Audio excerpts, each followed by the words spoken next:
¿Has visto alguna vez a tu mujer entrar en casa a las 6 de la mañana, con tacones en la mano y maquillaje corrido, diciendo que se quedó dormida en casa de su compañera de trabajo, pero trayendo una copa rota en el bolso? Yo sí. Y no te haces una idea del silencio que se hizo entre los dos. Era un sábado cualquiera, de esos que uno espera usar para dormir un poco más. Me había despertado antes por costumbre, fui a la cocina a prepararme un café, y justo cuando me servía la leche escuché la llave girar en la puerta.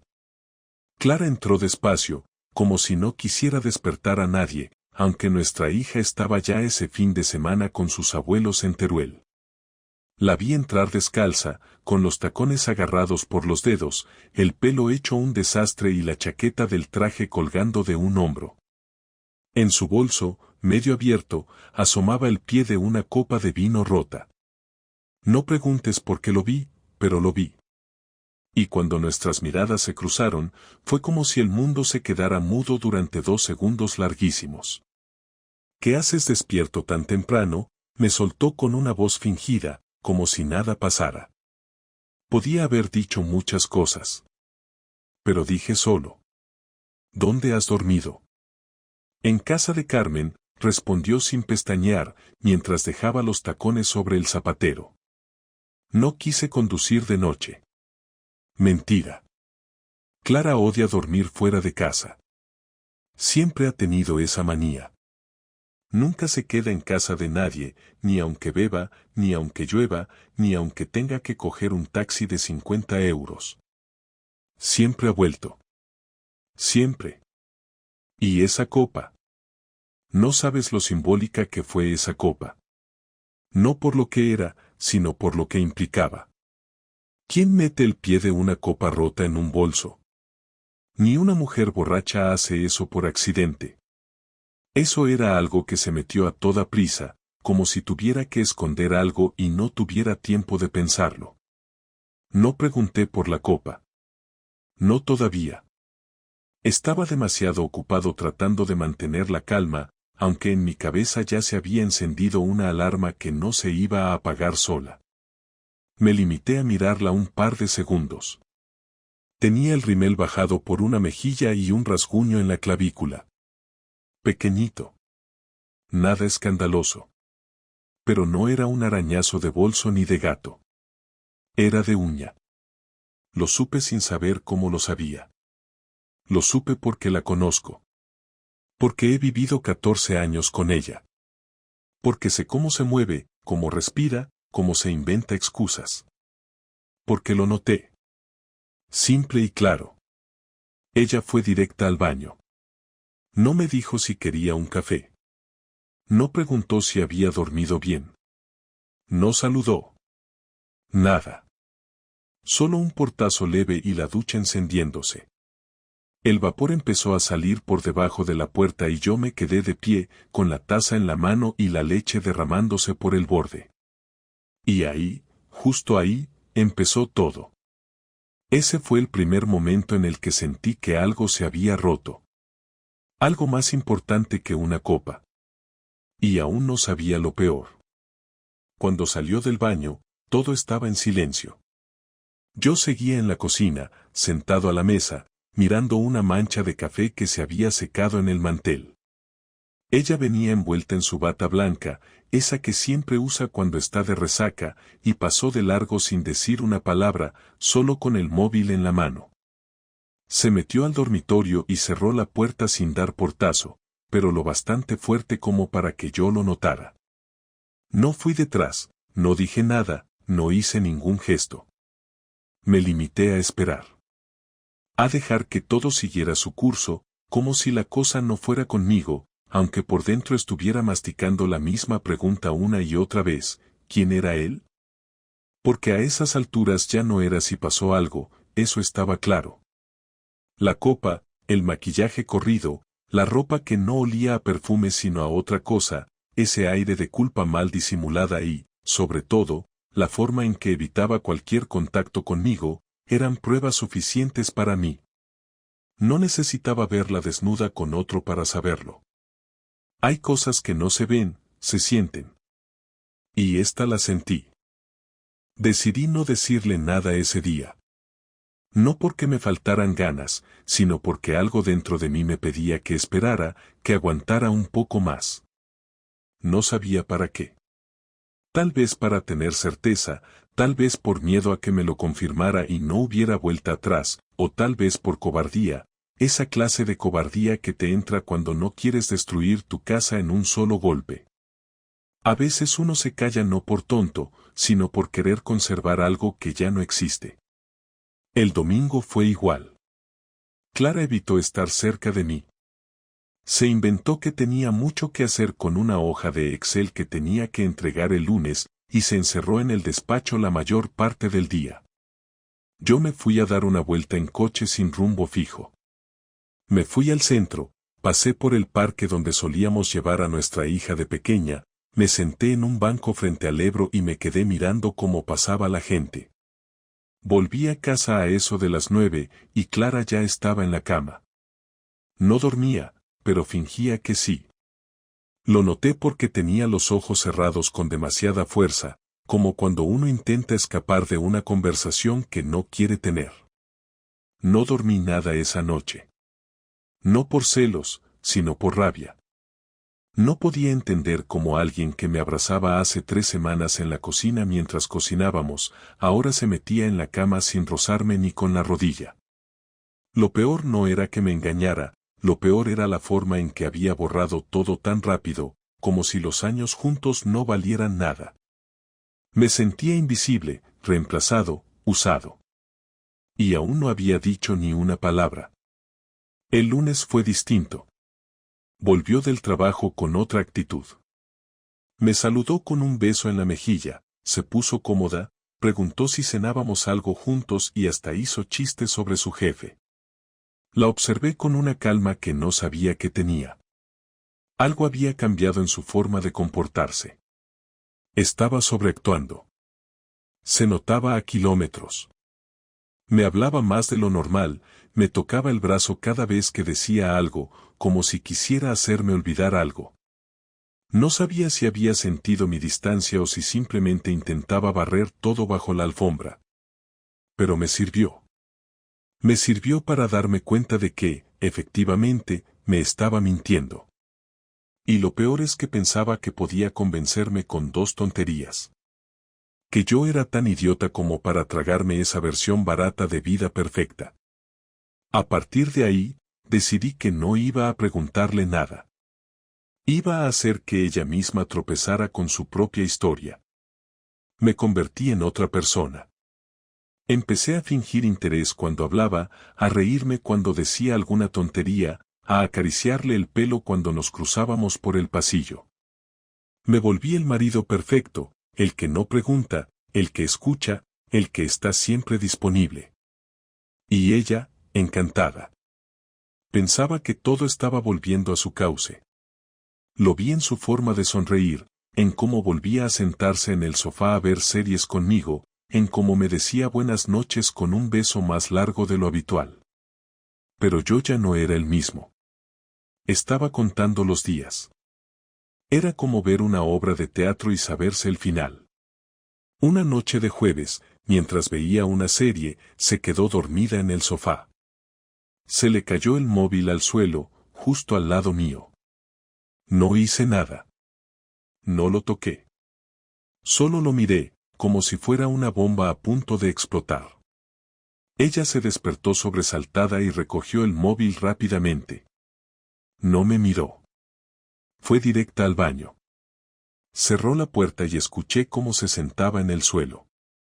Lo sé porque lo ha hecho antes. Es su forma de esconderse. Y ahí me di cuenta de algo importante, tenía miedo. No de que yo sospechara, sino de que yo supiera. Y ese miedo suyo fue lo que me dio fuerzas. Porque si tenía miedo, era que yo ya tenía el control. El sábado siguiente me levanté temprano. Me duché, me vestí bien, y salí de casa diciendo que iba a desayunar con un amigo del trabajo. No era cierto. Fui al hotel que hay cerca del centro comercial Puerto Venecia. No porque supiera que iba a encontrar algo allí, sino porque necesitaba ver qué hacía ella con la casa para ella sola. A las 11 la llamé.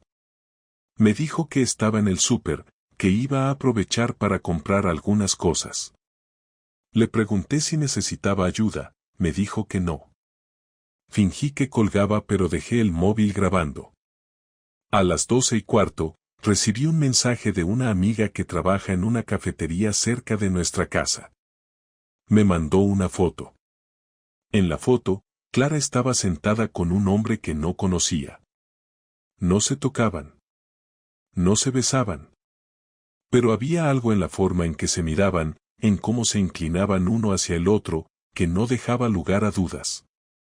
Eran íntimos. Eran algo. Eran lo que Clara y yo ya no éramos. Ese día no volví a casa hasta la noche. Entré y la vi en la cocina, como si nada.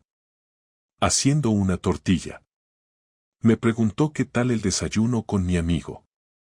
Le dije que bien. Le pregunté qué había hecho ella. Me dijo que fue al súper, que luego se tomó un café porque se encontraba mareada, que estuvo sola todo el día. Lo dijo sin dudar, sin pestañear.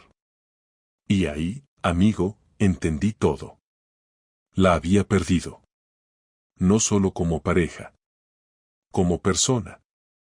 Ya no era Clara. Era una actriz. Una que se aprendía sus líneas para sobrevivir.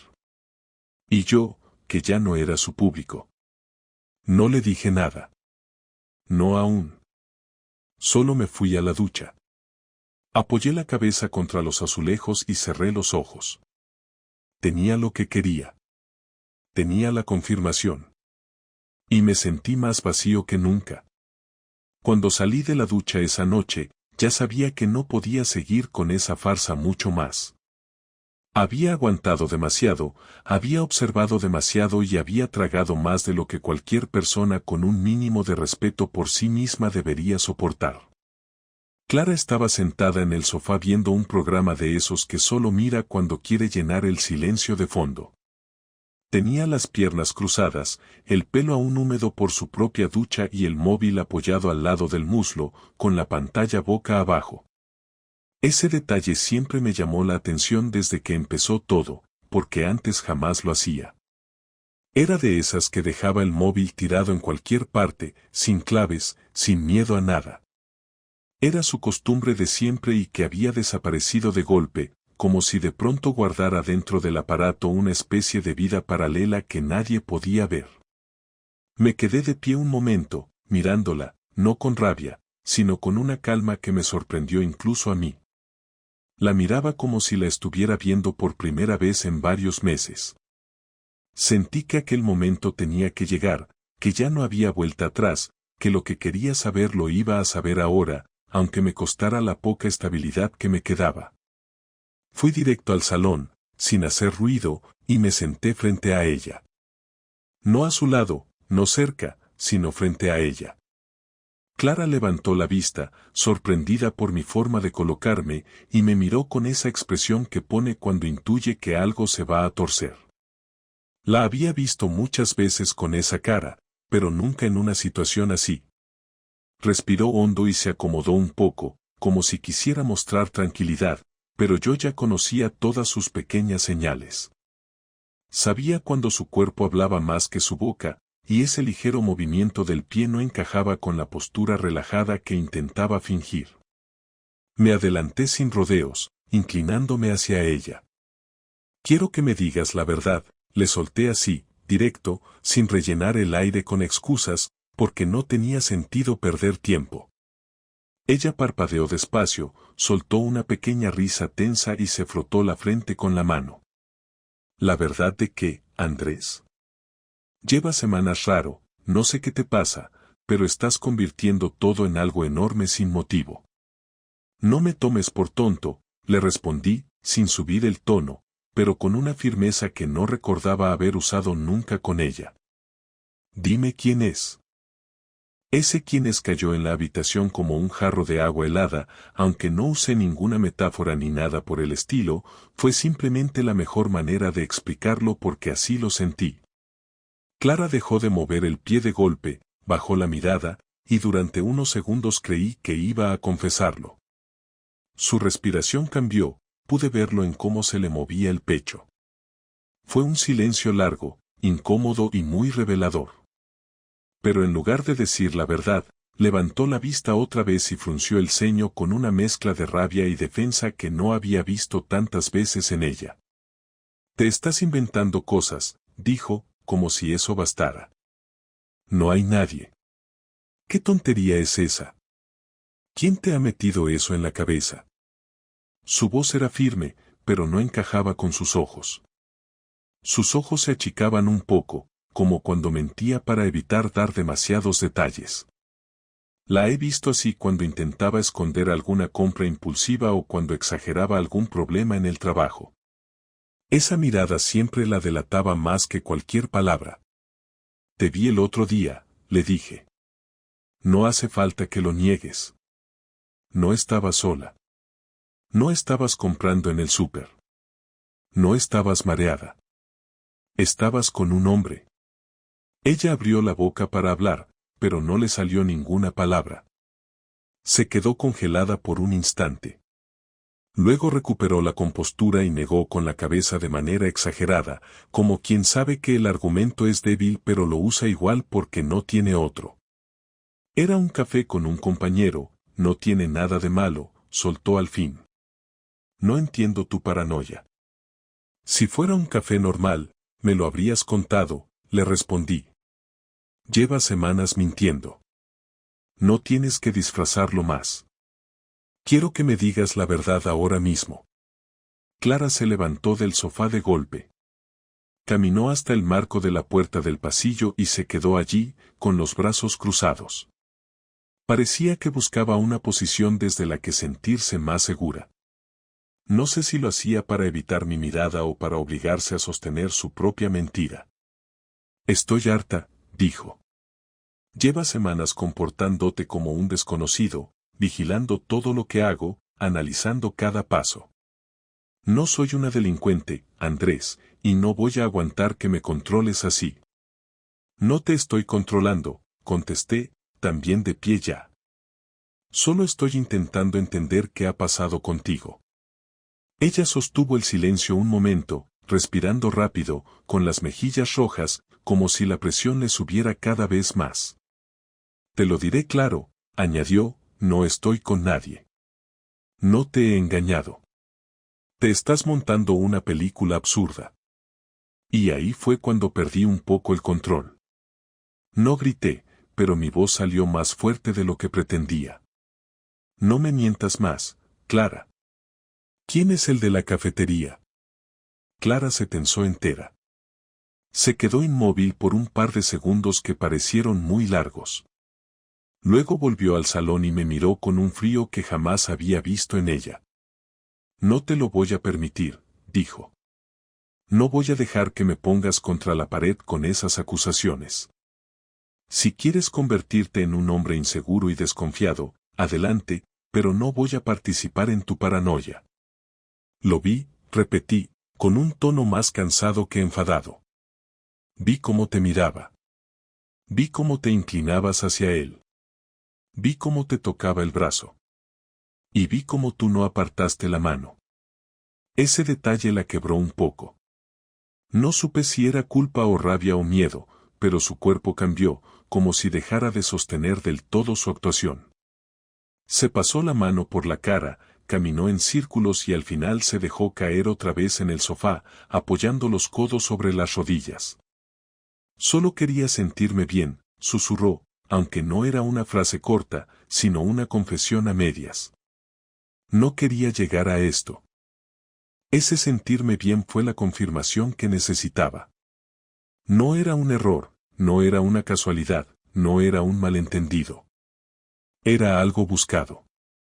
Algo que había ido creciendo. Algo que había cruzado las líneas que uno no toca cuando respeta su relación. Me acerqué despacio y me senté frente a ella, manteniendo la distancia suficiente para no tocarla. «Dime la verdad», le dije, ya sin rabia. «Necesito escucharla de ti». Ella se cubrió los ojos con las manos y empezó a hablar muy rápido, como si quisiera vaciarse de golpe. No sé en qué momento se torció todo. Empezó siendo una tontería. Me escuchaba, me hacía reír, me preguntaba por cosas que tú ya no preguntabas. No era nada serio al principio. Yo pensaba que no pasaría de un par de cafés, pero luego, no lo sé. Me dejé llevar. Me gustaba cómo me hacía sentir. Y cuando quise parar ya era tarde porque me había acostumbrado a eso.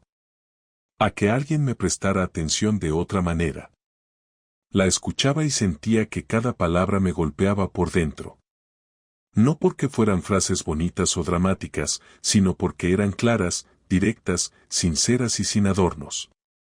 No intentaba justificarse, solo explicar. Y aunque me dolía cada cosa que decía, por primera vez en mucho tiempo no me estaba mintiendo. Era la verdad desnuda, cruda y directa, y me dejaba sin aire. ¿Te acostaste con él? Pregunté con voz firme. Clara tragó saliva. No apartó la mirada. Sí. Ese sí no fue un susurro, no fue un grito, no fue una palabra solitaria. Fue una confirmación completa, una declaración cerrada que rompió algo dentro de mí que ya estaba agrietado. No sentí ganas de llorar, tampoco de gritar. Fue una sensación muy parecida a cuando recibes un diagnóstico que ya sospechabas, no sorprende, pero aún así pesa. Me quedé sentado sin moverme, sin contestar nada.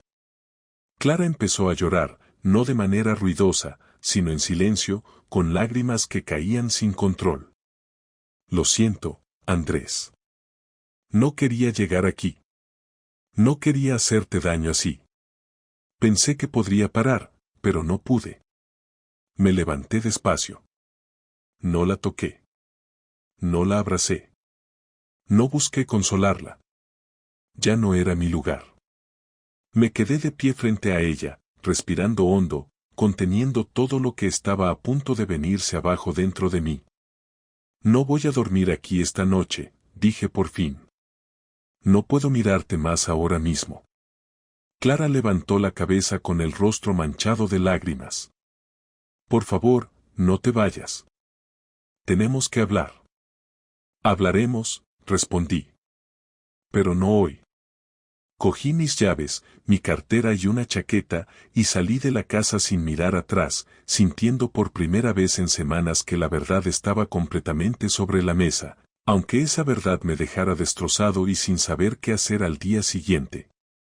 Cuando salí de casa aquella noche no tenía un plan claro, solo llevaba encima una mezcla de rabia, cansancio y una especie de lucidez que aparece cuando algo se rompe del todo y ya no queda nada que salvar en ese momento.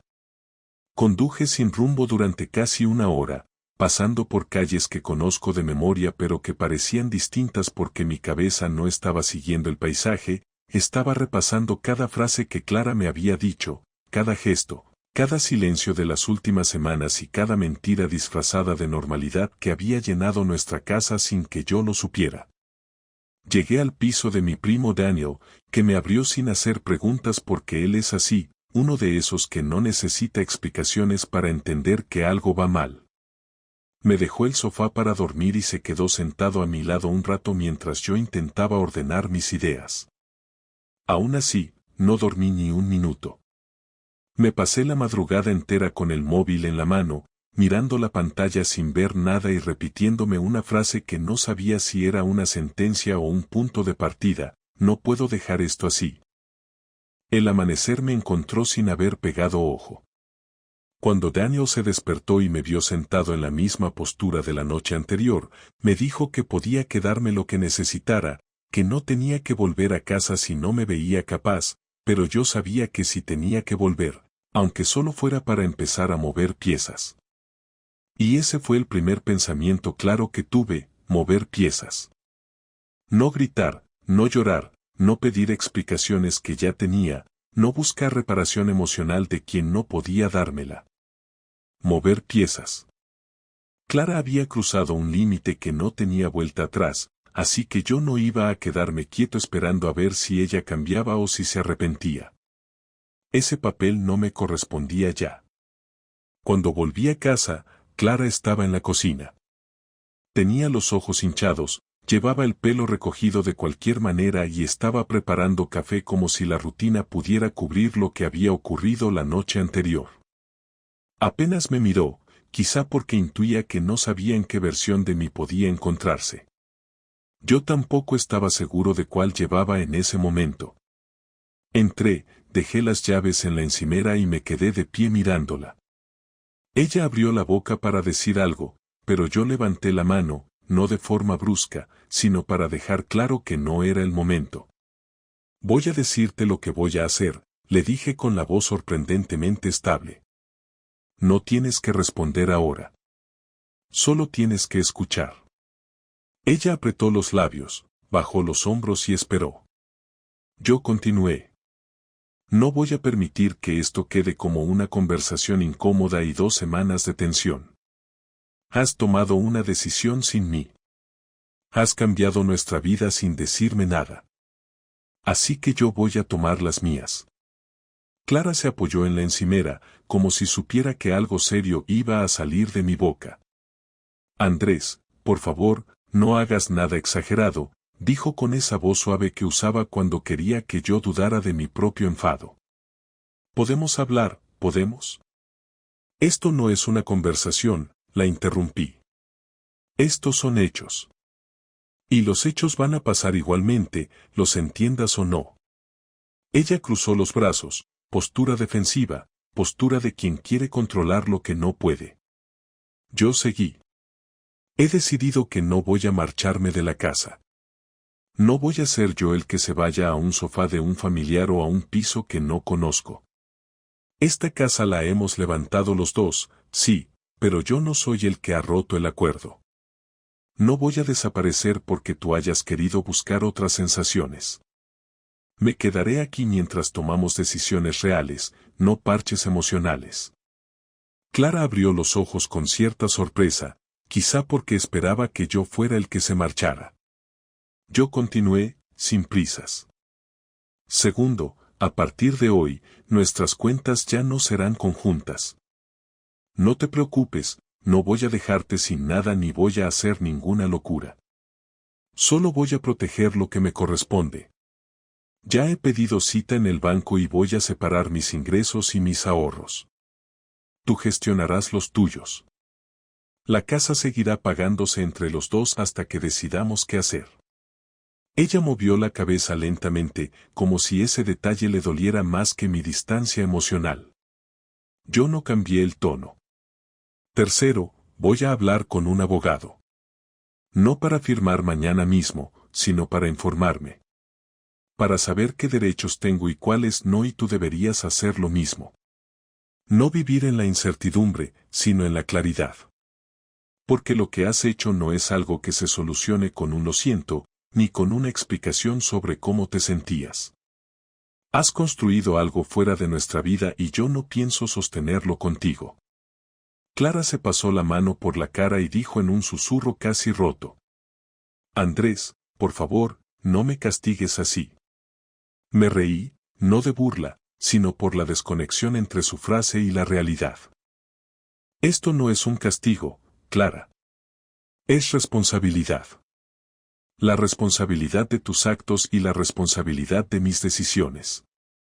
Yo no voy a quedarme mirando cómo intentas recomponer algo que no quieres del todo. Porque, seamos claros, no estás arrepentida de haberlo hecho, estás arrepentida de haber sido descubierta. Ella dio un paso hacia mí, quizá para tocarme o para intentar reducir la distancia, pero yo retrocedí de inmediato. No me toques, dije, sin levantar la voz pero dejando claro que no iba a permitir un contacto que ya no significaba nada para mí. Ahora no. Clara bajó la mano y empezó a llorar otra vez, esta vez de forma más desesperada. Andrés, no quiero perderte, no quiero tirar todo por la borda, no quiero que esto termine así. Ya lo perdiste, le respondí. La cuestión es qué hacemos con lo que queda. A partir de ahí, el día fue una serie de movimientos fríos y medidos. Preparé un documento con todos los gastos de la casa, lo imprimí y lo pegué en la nevera. Organicé mis cosas en el armario, separándolas claramente de las suyas, no como un gesto agresivo, sino como una señal de que empezaba una etapa diferente.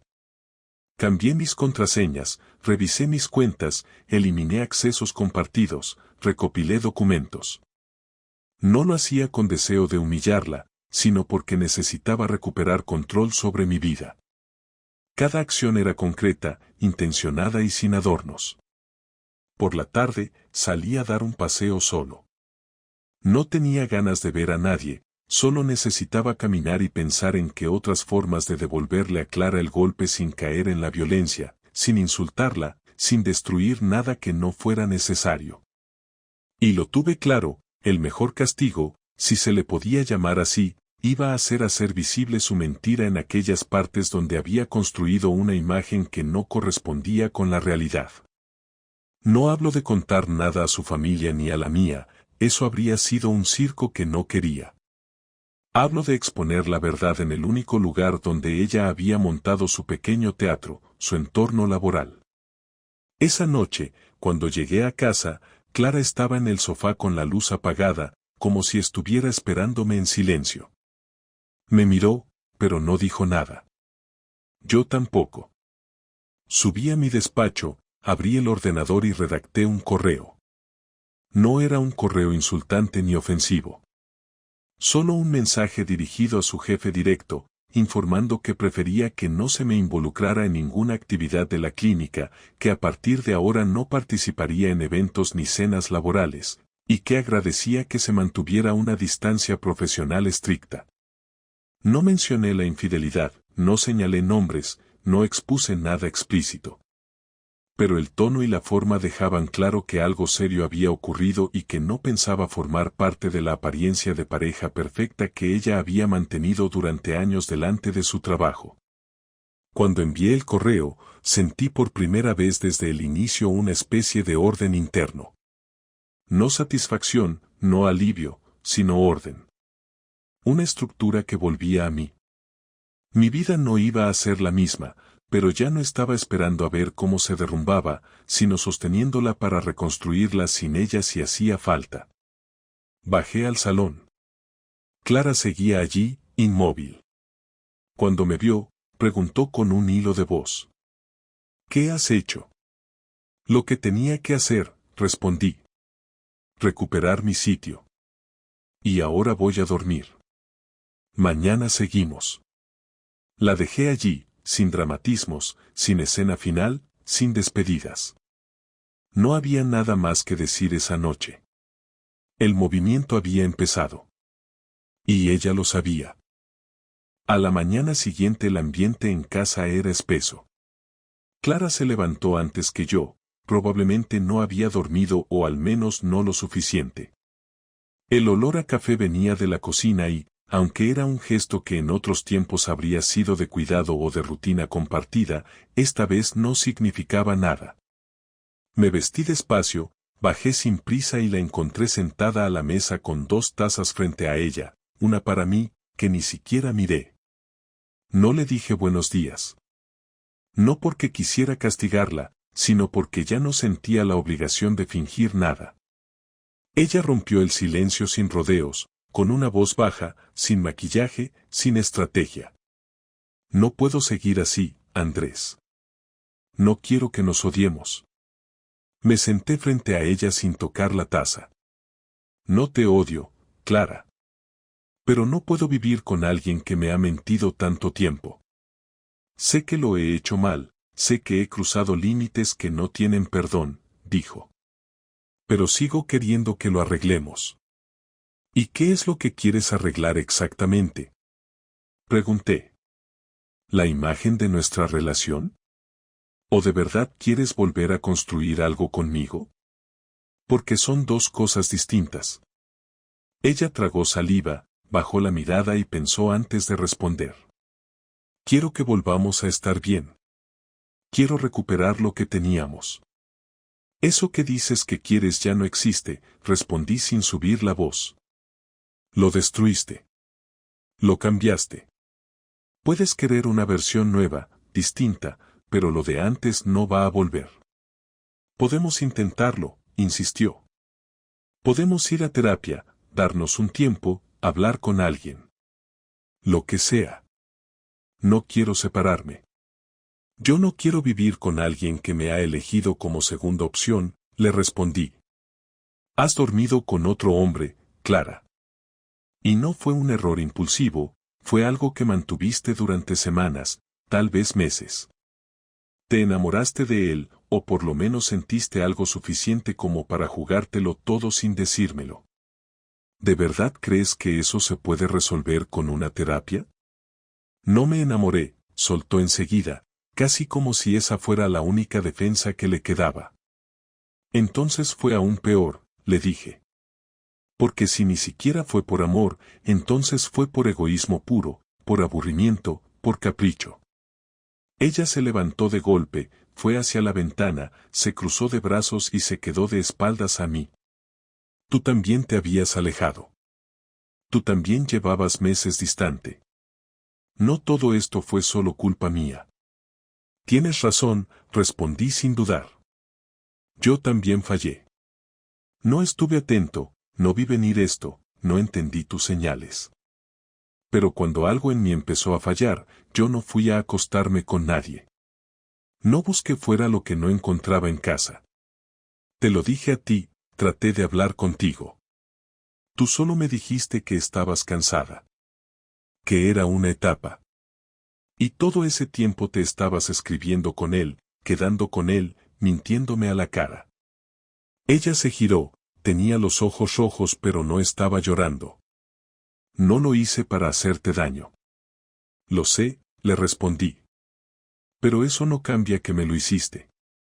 Se sentó otra vez, más calmada, y por primera vez desde que todo esto empezó, bajó la cabeza del todo. Ya no era arrogancia, ya no era defensa. Era reconocimiento. ¿Qué quieres que hagamos? Quiero que seamos claros, le dije. No quiero convivir con alguien que sigue teniendo un pie fuera. Quiero saber si estás dispuesta a dejarlo todo, a cortar contacto, a decir la verdad cuando haga falta. Y aún así, no te garantizo que yo pueda perdonar nada. Pero si vas a seguir hablando con él, viéndolo, justificándolo, entonces dime ya para no perder más tiempo. Ella asintió despacio. No he vuelto a hablar con él desde aquella noche. Y no voy a volver a hacerlo. ¿Por qué no? ¿Por qué no quieres o por qué te pillé? No respondió al momento. Se tomó su tiempo y cuando lo hizo, al menos fue honesta. ¿Por qué me pillaste? Pero también porque desde entonces me di cuenta de que lo que tenía con él no valía la pena. Me sentía viva, sí, escuchada, deseada, pero era una fantasía. No me iba a dar una vida. Solo un rato. ¿Y eso te parece consuelo para mí? No, admitió.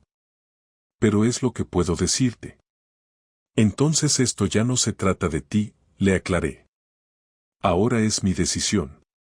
Y no tengo clara la respuesta. Estoy cansado, Clara. Estoy agotado emocionalmente. No sé si tengo fuerzas para volver a confiar en ti, ni si quiero hacerlo. No sé si puedo volver a compartir una cama contigo sin pensar en lo que hiciste. Y no quiero vivir en una casa llena de sospechas. Ella se levantó otra vez, fue al pasillo y volvió con una pequeña carpeta en la mano. Me la puso delante. Esto es el papeleo del seguro, la cuenta conjunta, la hipoteca, las cosas que tenemos compartidas. Lo estuve ordenando anoche. Si decides que lo nuestro se termina, quiero que sepas que no voy a ponerte problemas. No voy a pelear por nada. Solo quiero que estemos en paz. Ese gesto, tan práctico y frío, me removió más que cualquier palabra. No porque fuera una muestra de arrepentimiento, sino porque mostraba que ella también sabía que esto no se arreglaba solo con pedir perdón. A partir de ese momento ya no había ganadores ni vencidos, solo consecuencias. Me levanté, cogí la carpeta y la guardé en el mueble de la entrada. No voy a tomar una decisión hoy, le dije. Pero si seguimos, vamos a hacerlo desde cero. Nada de retomar, nada de volver a lo de antes. Todo nuevo. Nuevas reglas. Nueva dinámica. Nueva relación. Si no puedes con eso, mejor dejarlo ya. Puedo con eso, dijo sin dudar. Entonces demuéstralo. Ella asintió, se secó los ojos y volvió a la cocina. Empezó a recoger las tazas, una rutina que de pronto ya no tenía peso. Yo me quedé un momento más en el salón, mirando alrededor, reconociendo la casa como si ya no fuera mía. Sabía que lo peor ya había pasado, pero también sabía que lo más difícil aún estaba por delante. Esa misma tarde llamé a mi hermana para contarle lo básico. No los detalles, no las miserias, solo lo esencial, que Clara me había sido infiel, que estábamos atravesando un proceso complicado y que necesitaba espacio y apoyo. Su respuesta fue directa. Lo que necesites, Andrés. Pero no te aguantes por costumbre. Si tienes que irte, te vas. No estás obligado a salvar nada. Y ahí me di cuenta de que eso era lo que más necesitaba escuchar. Que no había una obligación de sostener una familia si la familia ya no tenía cimientos. Que podía elegir.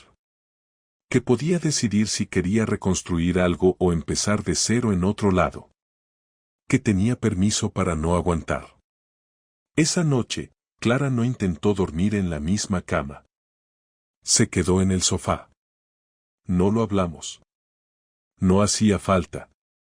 Yo dormí solo, por primera vez en mi propia casa, con la puerta del dormitorio cerrada y un silencio distinto al de otras noches. No era el silencio incómodo de la sospecha, sino uno nuevo, casi sereno, el de una pausa necesaria. Por la mañana, al despertar, ya sabía qué iba a hacer. Solo me faltaba encontrar el momento adecuado para decirlo. Me desperté con la mente más clara que en las semanas anteriores, sin esa ansiedad que me había acompañado desde el día que noté que algo iba mal. Me senté en la cama, respiré hondo y me quedé mirando el armario un rato, pensando en todo lo que habíamos metido allí durante años, no solo ropa, también rutinas, discusiones, decisiones. Y ahora cada una de esas prendas parecía cargar un peso distinto, uno que ya no quería seguir llevando. Me vestí despacio, preparé un café sin prisa y cuando salí al pasillo vi que Clara ya no estaba en el sofá, pero la manta seguía ahí, doblada con cuidado, como si ese gesto buscara mantener algo de orden en medio de todo lo que habíamos roto. No la busqué, no pregunté dónde estaba. Aproveché el silencio de la casa para sentarme en la mesa del comedor y escribir una lista. No era una lista de reproches ni de promesas, era una lista de pasos. Una hoja en blanco con un puñado de decisiones concretas. Separación de cuentas. Venta de la casa. Custodia compartida, si llegábamos a ese punto. Fechas posibles para sentarnos con el abogado. Necesitaba que todo lo emocional se quedara fuera por un momento, necesitaba estructura, algo que pudiera seguir sin dejarme llevar por impulsos. Clara volvió una hora después, venía de la calle, vestida de forma sencilla, sin maquillaje, con una bolsa pequeña en la mano. Me miró desde la puerta sin decir nada y luego se acercó al salón, se sentó y me hizo una señal con la cabeza como pidiéndome que me acercara. Me senté frente a ella, como en las conversaciones anteriores, y esperé sin hablar. Ella sacó una hoja doblada de la bolsa y me la pasó. Era una carta. Escrita a mano. Reconocí su letra enseguida. No la abrí, solo la dejé sobre la mesa. Ella lo notó pero no dijo nada. Estuvimos en silencio un minuto, y luego habló. He estado toda la mañana caminando. No porque quisiera aclarar la cabeza, sino porque no sabía cómo mirar a nadie sin pensar que todos pueden ver lo que he hecho. Yo la escuchaba sin moverme. Ella continuó. No quiero que sigamos así, Andrés. No porque quiera recuperar lo que teníamos, sino porque no me parece justo que te deje con esta versión mía, la peor. No quiero que la última imagen que tengas de mí sea la de alguien que destruyó tu confianza. Esa imagen no es una foto, Clara, le respondí.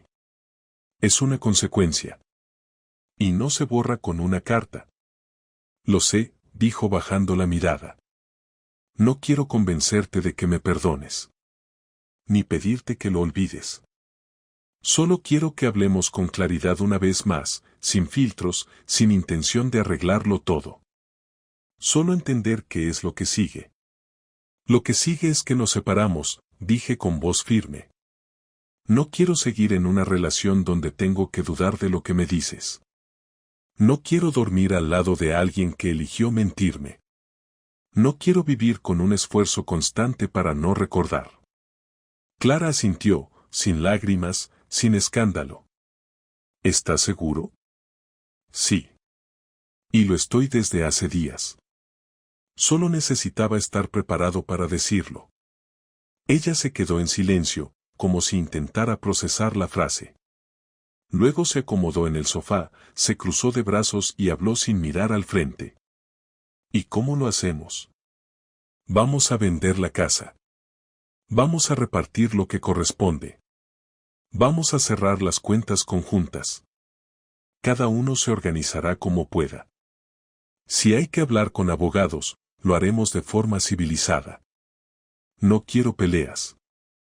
No quiero dañar más de lo que ya está roto. ¿Y la gente? ¿Tu familia? ¿La mía? Les diremos la verdad. No los detalles, pero sí lo suficiente. Que se terminó. Que no hay drama, pero sí un final claro. No pienso construir otra mentira para protegerte de lo que hiciste. ¿Vas a decir que fui yo quien destruyó esto? No. Voy a decir que fue una decisión conjunta después de una ruptura de confianza. Si tú necesitas contar otra cosa, es tu problema. Yo no voy a cargar con culpas que no son mías. Ella se quedó mirando el suelo. ¿Y si me arrepiento? ¿Y si dentro de un mes me doy cuenta de que lo arruiné todo sin saber lo que tenía? Entonces será demasiado tarde, respondí. Porque no voy a quedarme quieto esperando a que tú decidas si merezco otra oportunidad. Ya tuve suficiente. Pasamos unos minutos sin hablar. El silencio no era tenso, era más bien una aceptación inevitable. Clara tomó la carta y la guardó de nuevo en la bolsa. No voy a molestarte más con esto. Solo necesitaba que me lo dijeras así, sin dudas. Ya está dicho, afirmé. Ella se levantó, fue a su habitación y se encerró. Yo me quedé sentado en el comedor, mirando por la ventana sin pensar en nada concreto.